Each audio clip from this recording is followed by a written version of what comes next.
Magandang buwan ng wika mga ka-weather! Para sa ating Weather Information, Dissemination and Dominance Program, ating alamin ano nga ba ang hanging habagat.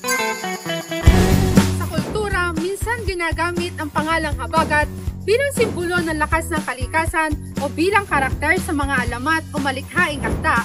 Pero sa weather science, isa itong mahalagang bahagi ng monsoon system ng Southeast Asia.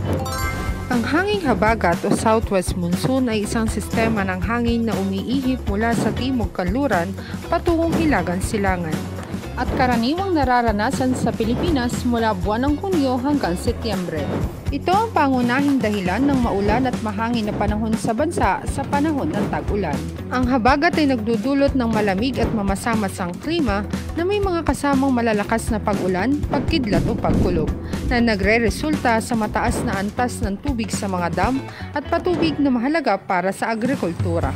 Gayunpaman, maaari rin itong magdulot ng mga negatibong epekto tulad ng pagbaha, pagbuho ng lupa at pagkaantala ng mga biyahe sa himpapawid at karagatan.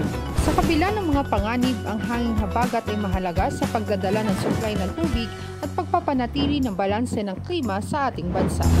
At iyan ang aming dagdag kaalaman ngayong buwan ng wika mga ka-weather.